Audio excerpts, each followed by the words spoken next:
আপনি মনে করেন ছেলেটা বিদেশ, অধিকাংশ মানুষের ছেলে বিদেশ আছে, তাহলে সে টাকা রোজগার করে। এখন হে প্রত্যেক মাসে বা 2 মাসে 3 মাস পর পরই বাফেরে 20,000 30,000 টাকা দেয়। এই ছেলেটা বাপের লাগিয়া পাঠায়, বাপ মার লাগবে। এখন কোরবানির সামনে এই উপলক্ষে ছেলেটা 30,000 টাকা পাঠাইছে, অথবা অন্যান্য বারের চাইতে 5,000 বেশি পাঠাইছে।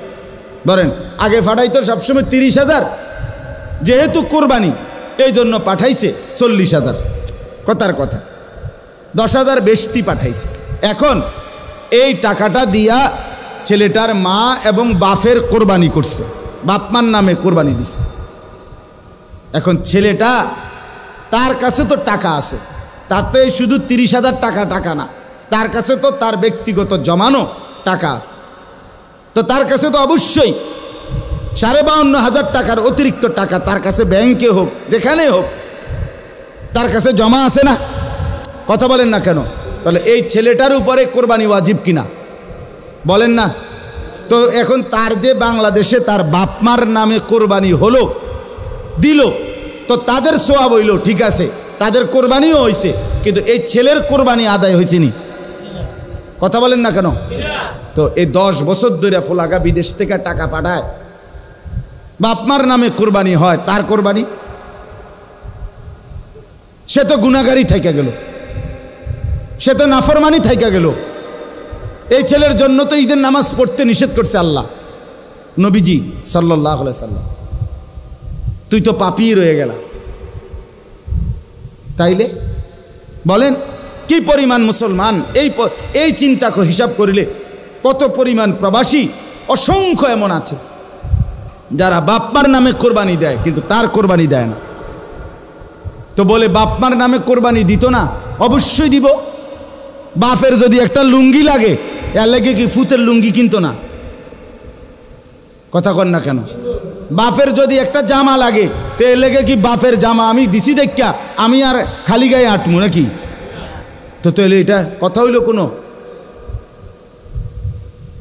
বাপের নামে কোরবানি দিলাম দেখা, মার নামে কোরবানি দিলাম দেখা আমি কোরবানি দেব না, এটা কোন কথা? ছেলেটার দোকান অথবা ছেলেটা ঢাকা কাজ করে, চাকরি করে, যেটাই করুক, তে বাইতাইয়া তার কাছে কিন্তু টাকা আছে 60,000-এর বেশি, কিন্তু বাইতাইয়া মাতে না, তার বাপের হাতে টাকা 10,000 দিয়া দেন, আপনি কোরবানি দেন, গোস্ত না খাওন, আপনার নামে দেন, আপনি মুরব্বী মানুষ, আপনি মরিয়া গেলে আর পাইবেন কই কোরবানি? অথচ সে কিন্তু কি সামর্থ্যবান, কথা বোঝেন নাই আমার, তার কাছে টাকা আছে না, এই 10,000 টাকা ছাড়া তার দ্বারা আর টাকা নাই। তাহলে এই ছেলের উপরে তো কোরবানি ওয়াজিব, অথচ সে তার বাবার নামে কোরবানি দিল, বাবার সাথে শরিক দিয়া টাকা জমা দিয়া 10,000 টাকা বাপারে বুঝাই দিয়া শেষ। সে মনে মনে ভাবতেছে আমি তো কোরবানি দিছি, এই যে আব্বারে দিছি 10,000, তুই বেটা আব্বারে না 10,000 দিছ, কোরবানি দিছ কই? কোরবানি উপলক্ষে না 10,000 টাকা বাপেরে দিছ, তো তুমি তো সারা বছরই টাকা দাও, তো এখনো দিছো, এটা অসুবিধা কি? বাপমার খেদমত তুমি করবা না? বাপমারে তুমি দিবা না? বলেন কি পরিমাণ ছেলে যাদের কাছে টাকা আছে অথচ তারা কোরবানি দেয় না। বাইতাইয়ে নতুন জামা পিন্দা ঈদগাহে মুসল্লা লইয়া নামাজ পড়তে যায়, কিত্তা যাও বেউকুফ, তুই হুতাতে না থাকবি, তুই গোস্ত আনলে গোস্ত খাইবি। আরে বেটা তোরে বেটা ঈদগাহ যাইতে কইছে কে বেটা?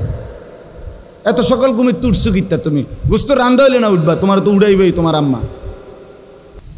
কোন মুসলমান কোরবানির 3 দিন অর্থাৎ 10ই জিলহজ কোরবানি হয়, যেদিন আমরা কোরবানি করি এটারই কয় 10ই জিলহজ।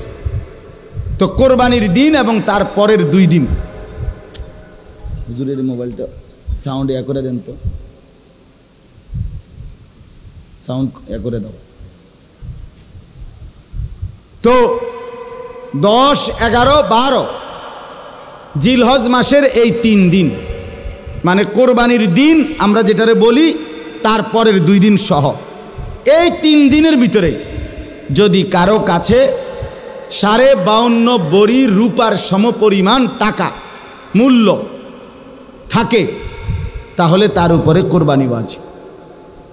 52.5 বড়ি রূপার দাম সর্বোচ্চ যদি 1000 টাকা করে হয় বড়ি, রূপার বড়ি কম, স্বর্ণের বড়ি বেশি।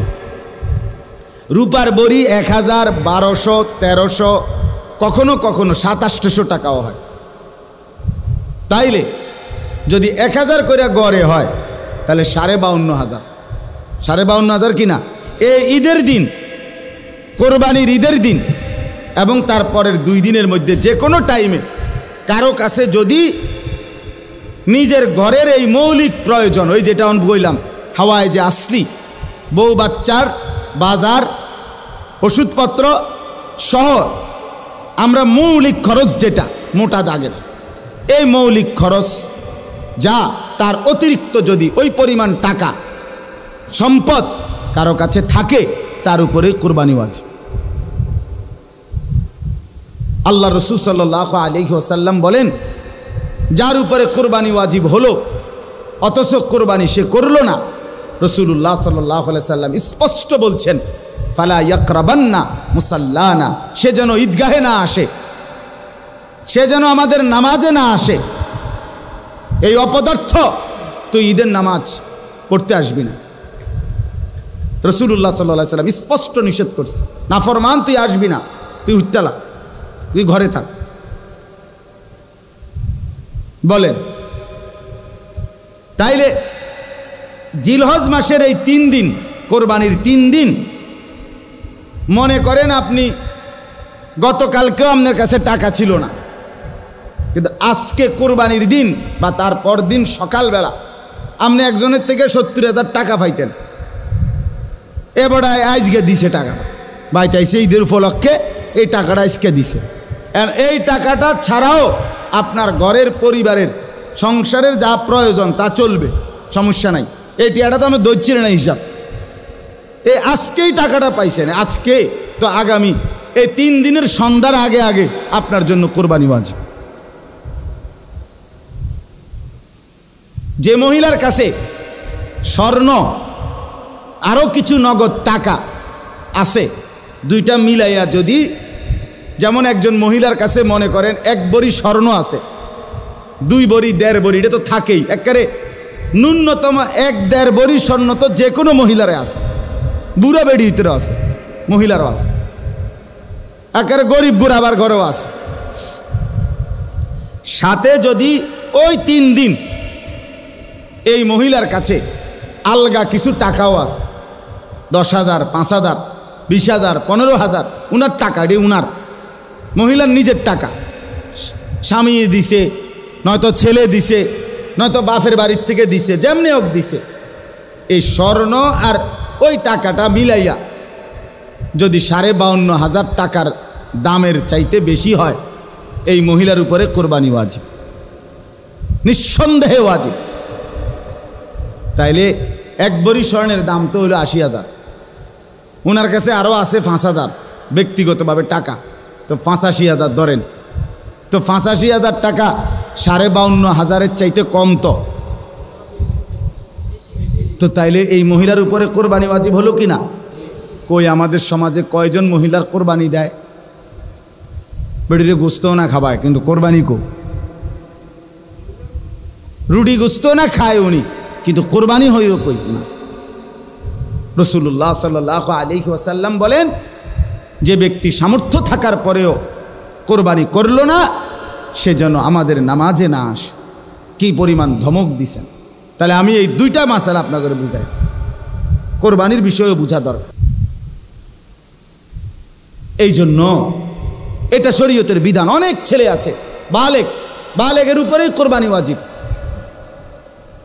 অনেক ছেলে আছে ঢাকা, চিটাগাং শহরে, বন্দরে চাকরি করে, ব্যবসা করে, তাদের কাছে টাকা আছে, হেতে মনে করে আমি ফুলায় ন, তুমি অবিবাহিত মনে করো, অবিবাহিত হইলেও কোরবানি যার উপরে ওয়াজিব হয় তাকে কোরবানি দিতে হবে না? না বউ থাকা শর্ত? কথা কয় না, হয়তো তো এটা বুঝেই না, হয়তো মা এর বার্তাই দেয় না এটারে, হয়তো এটা কিছুই মনে যায় না। তাহলে এখানে বিবাহিত অবিবাহিত না, তো বালেগ হলেই শরীয়ত সম্মত টাকা শরীয়ত নির্ধারিত যার কাছে আছে তাকে কোরবানি দিতে হবে। তাহলে অসংখ্য মহিলাদের উপরে কোরবানি ওয়াজিব হয়, অসংখ্য ছেলের উপরে। ছেলেটাই অল্প বয়সী 18 বছর 20 বছরের ছেলেরে বিদেশ পাঠাই দিছে, পোলা বিদেশ থেকে টাকা পাঠায়, বছরের পর বছর বাপমার নামে কোরবানি হয়, অথচ তার কাছে আরও টাকা আছে। তাহলে ওই টাকাগুলোর কারণে তো তার উপরে কোরবানি ওয়াজিব। এই জন্য দয়া করে বাপ, আরও অনেক মাসালা আছে, আমি শুধু বুঝায় বলব। ও 2 ভাই চাকরি করে অথবা 2 ভাই ব্যবসা করে, দোনো ভাইয়ের আলাদা 2টা দোয়ান, কিন্তু সংসারে একসাথে অন, এমন আছে না? মানে ভিন্ন হয়েছে না আর কি, দোনো ভাই বাপ মাও আছে ঘরে, তো বাপ মার লগে একসাথে খায়। তো কাজে যেহেতু তারা এখনো সংসার ভিন্ন হয় নাই, যাদের ঘরে বউ লইয়া যার যে আলাদা থাকে যদিও, কিন্তু রান্দাবাড়ি এক লগে একসাথে খায় দেয়। তো দোনো ভাইয়েই কামাই রোজগারি করে, দোনো ভাইয়েরই কি আছে, ইনকাম আছে। দোনো ভাই মিল্লাট, এবারটা 15,000 এবারটা 15,000 মিলাইয়া 30,000 টাকা আব্বার হাতে দিয়েছে, কোরবানি দেন আপনি। কারণ আমরা তো একসাথে খাই, গোস্ত তো রাইলে আমরা একসাথে খাও, আমরা কি আর এনে আলাদা খামুনি? তো গোস্তই তো খাওয়া, তো এটা তো আমরা একসাথে আসি। বুঝেন নাই কথাটা? তো এবারে এই 30,000 টাকা দিয়ে কার নামে কোরবানি দিল? বাপের নামে। তো তোমরা যে দুজন সামর্থ্যবান, তোমাদের কোরবানি কই হলো? এই 2 জন, তোমরা যে দুজনের উপরে কোরবানি ওয়াজিব হলো, তোমাদের কাছে তো 60,000 টাকা বা তদুর্ধ টাকা আছে, তো এটা তোমাদের ওয়াজিব কই? এটা কি গোশত খানা? শুধু কোরবানি মানে গোশত খাওয়া? তো এরকম অগণিত মানুষ ভুল করছে।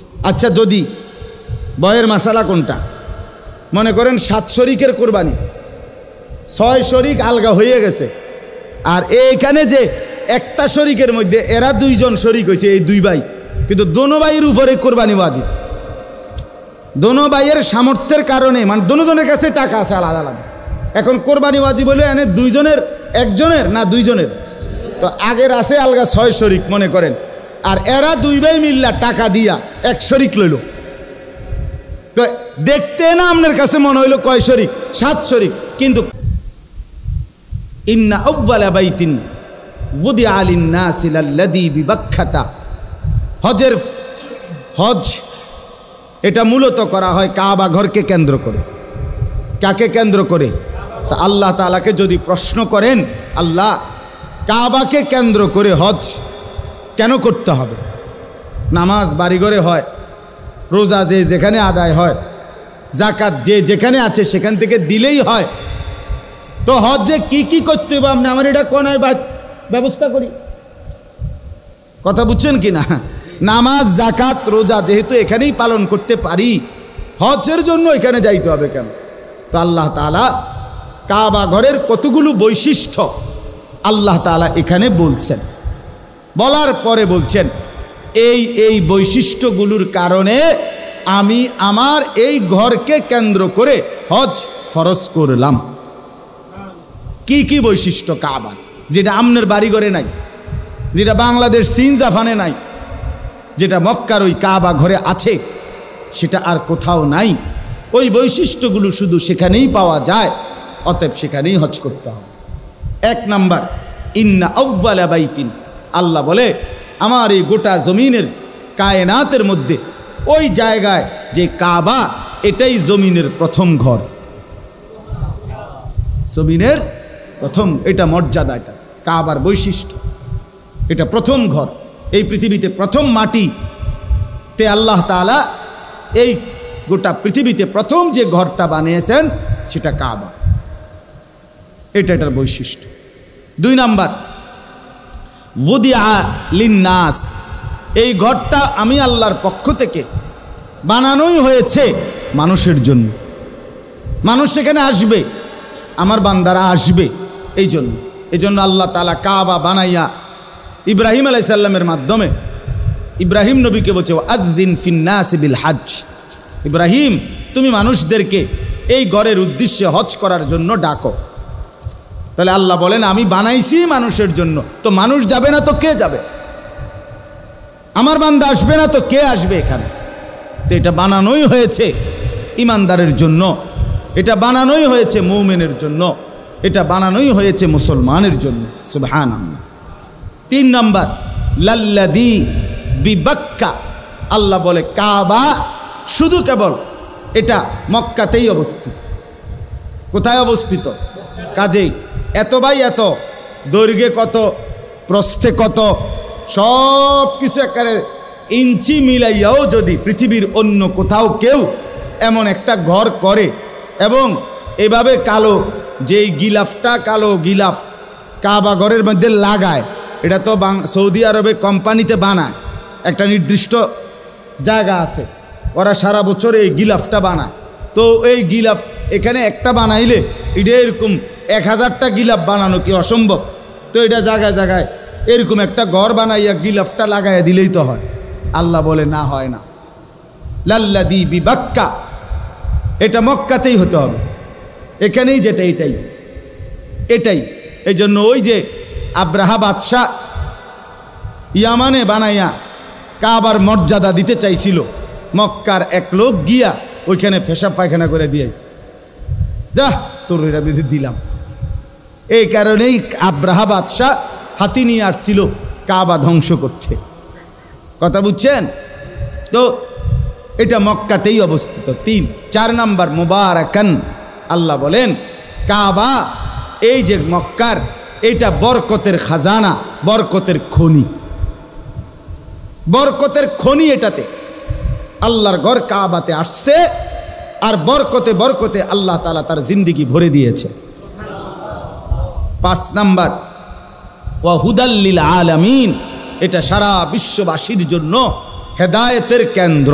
সুবহানাল্লাহ।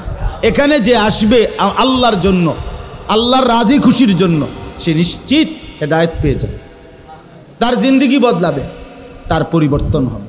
এটা বৈশিষ্ট্য। 6 নাম্বার ফিহি আয়াতুম বাইয়িনাত, আল্লাহ বলে এই কাবার চারিদিকে অগণিত আল্লাহর কুদরতের নিদর্শন আছে।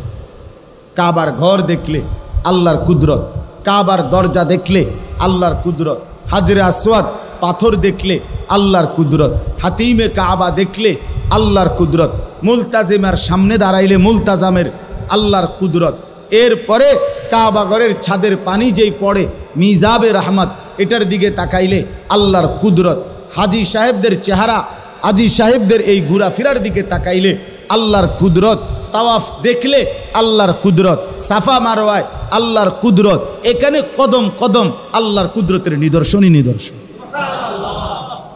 আল্লাহকে যদি বলেন আল্লাহ আরো 2-1টা আমনে কর না, তো আল্লাহ বলে মাকাম ইব্রাহিম, এখানে একটা বড়সড় আমার কুদরত আছে, আসলেই দেখবা বান্দা। সেটা হচ্ছে ইব্রাহিম আলাইহিস সালামের স্মৃতিচিহ্নওয়ালা পাথর। ইব্রাহিম আলাইহিস সালাম আল্লাহর হুকুমে কাবা ঘর এই দেওয়াল যে সময় পাথর গাঁথতেছিলেন, দেওয়াল উঠাইতেছিলেন, তখন আল্লাহ তাআলা জিব্রাইলের মাধ্যমে একটা পাথর পাঠাইছেন। এই পাথরটা ইব্রাহিম আলাইহিস সালামের পায়ের নিচে দিছে। ইব্রাহিম আলাইহিস সালাম এই পাথরের উপরে দাঁড়িয়ে কাবা ঘর নির্মাণ করছেন। আল্লাহ তাআলা স্বয়ংক্রিয়ভাবে ওই পাথরটাকেই লিফট বানায় দিছেন। এটা ইব্রাহিম আলাইহিস সালামের প্রয়োজনে উপরে উঠতো, নিচে নামতো। তো এই পাথরটা আল্লাহকে বলছে, আল্লাহ আপনার বন্ধু আমার উপরে পাও দিয়া রাখছে, আমি পাথর যদিও শক্ত, কিন্তু আমার একটু মন চাইতেছে আপনি যদি আমার সুযোগ দেন, আমি একটু নরম হইয়া আপনার বন্ধুর পায়ের চিহ্নটা আমার মধ্যে নিয়ে নেই। তা আল্লাহ তা বলছে ঠিক আছে।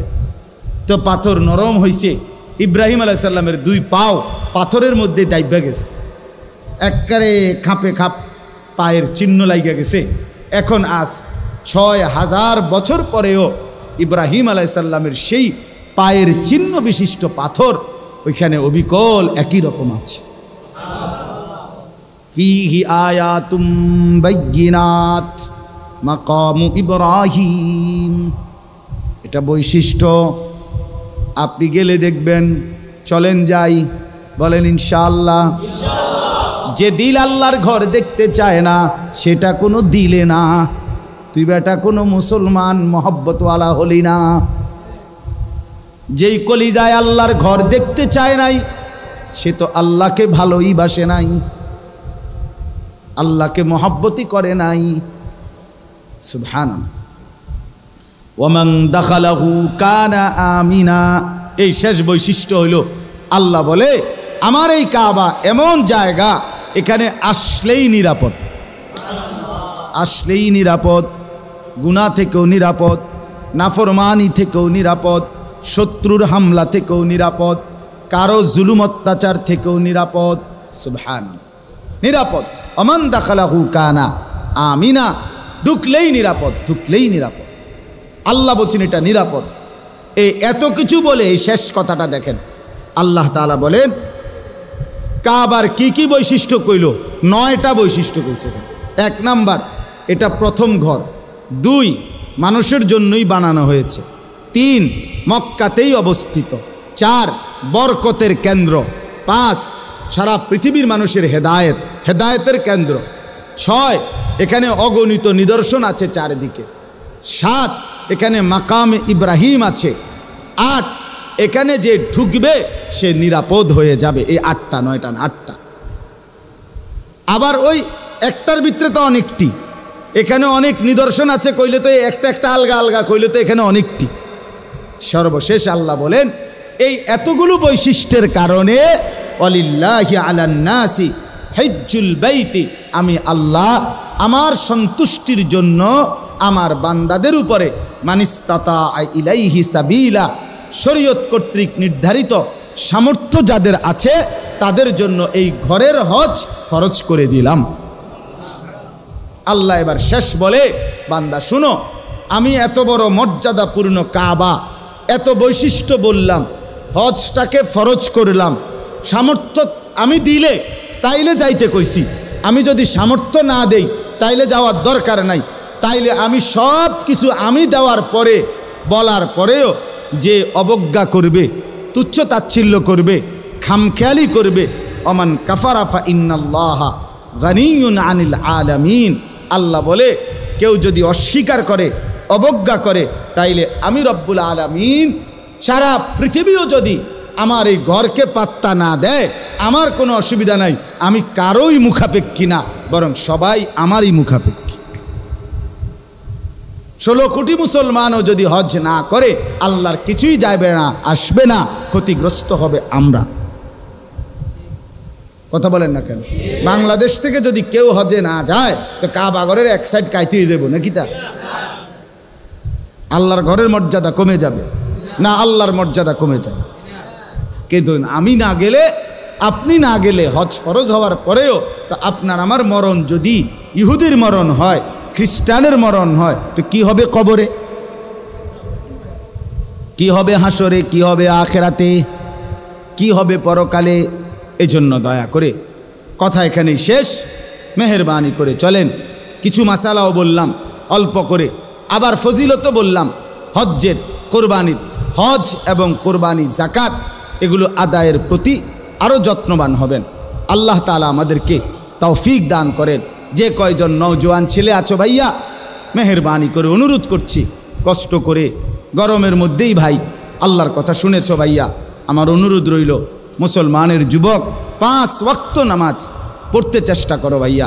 মোবাইলের এই আসক্তি, নারীর ছবি, জেনা ব্যভিচারের এই দৃশ্য, সারাদিন বন্ধুদের এই আড্ডা, খোদার কসম শেষ পর্যন্ত আখেরাত না, আখেরাত তো নাইয়ে, দুনিয়াও খুব বেশি লাভবান হবে না, খুব লাভবান হবে না, কাঙ্ক্ষিত কোনো ফলাফল আসবে না। বড় মোবাইল থাকবে না পৃথিবীতে, আমি বললাম। ফিতার ক্যাসেট পৃথিবীতে নাই, চ্যাপ্টা চ্যাপ্টা সিডি এখন আর নাই, কেউ জানতো না। ওরা যারা বানাইছে ওগুলো যখন চলছে তখন কেউ বুঝতো না যে এগুলো থাকবে না। ফিতার ক্যাসেট আমি দেখছি, ওই যে ফিতাওয়ালা ক্যাসেট যে সেগুলো আছে এখন, আর চলে এগুলো, সিডি চলে এগুলো, যে চ্যাপ্টা চ্যাপ্টা, তো এগুলো তো আমিও দেখছি। তা আমার বয়স তো কমপক্ষে 600 বছর, ঠিক না? তো আমি তো দেখছি আজ থেকে 25 বছর আগে, আমি তো দেখছি রে বাপ। তো 20-25 বছরের ব্যবধানে এগুলো টোটালি উঠে গেছে।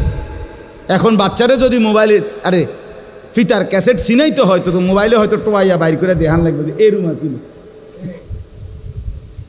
এই জন্য বড় মোবাইল, এই প্রযুক্তি এগুলো থাকবে না। কিন্তু আমি আর আপনি কোনো দিন শেষ হবে না। কবরে যেতে হবে, হাসরে যেতে হবে, মিজানের সামনে দাঁড়াইতে হবে, ফুলসেরাত পার হইতে হবে। কাজে ক্যাসেট থাকবে না, ফিতা থাকবে না, মোবাইল থাকবে না, আমি থাইকা যাব। আমাকে হিসাব দিতেই হবে, আমাকে হিসাব দিতেই হবে। এই জন্য বন্ধুরা মনে রাখতে হবে, সমবয়সী বন্ধু, তোমার এই আড্ডার সঙ্গী কবরের সঙ্গী না, আখেরাতের সঙ্গী না। যে কিছুক্ষণ টাকা পয়সা, মোবাইল অথবা শরীরের ফুর্তি করার সামর্থ্য আছে, ওটুকুরই সঙ্গী, ফুরায় গেলে আর নাই। আল্লাহ তাআলা আমাদের প্রত্যেককে তৌফিক দেন, কবুল করেন, আমিন। সুবহানাল্লাহি ওয়া বিহামদিহি। আলহামদুলিল্লাহি রাব্বিল আলামিন। আল্লাহুম্মা আনতাস সালাম ওয়া মিনকাস সালাম। তাবারাকতা ইয়া যাল জালালি ওয়াল ইকরাম। ইয়া আরহামার রাহিমিন, ইয়া আরহামার রাহিমিন, ইয়া আরহামার রাহিমিন। রব্বানা যালামনা আনফুসানা ওয়া ইন লাম তাগফির লানা ওয়া তারহামনা লানাকুনান্না মিনাল খাসিরিন। রব্বানা আতিনা ফিদ দুনিয়া হাসানা ওয়া ফিল আখিরাতি হাসানা ওয়া কিনা আযাবান নার। রব্বুল আলামিন মেহেরবান মাওলা, तमाम जिंदगीर गुनाहेर कथा मने करे आपनार शाही दरबारे हाथ उठाइलाम। जिंदगीर सब नाफरमानी माफ करे देन आल्लाह। पिछनेर जिंदगीर गुनाहगुलो माफ करे देन। सामनेर जीवन आरो बेशी नेक आमलेर तौफिक देन। ईमान आमलेर दौलत देन। ताकवा तहारतेर जिंदगी दान करें। आल्लाह आमादेर प्रत्येकेर जीवन कबूल करे नेन। एलाकार समस्त कबरबासीदेरके माफ करे देन। कियामत पर्यन्त कबरेर आजाब माफ करे देन। आल्लाह जीवनटा सुंदर करे देन, आखिरात सुंदर करे देन। जवान युवक छेलेगुलोके नामाजी बानिये देन। मुरब्बी बाबा चाचादेरके आरो बेशी नेक आमलेर तौफिक देन।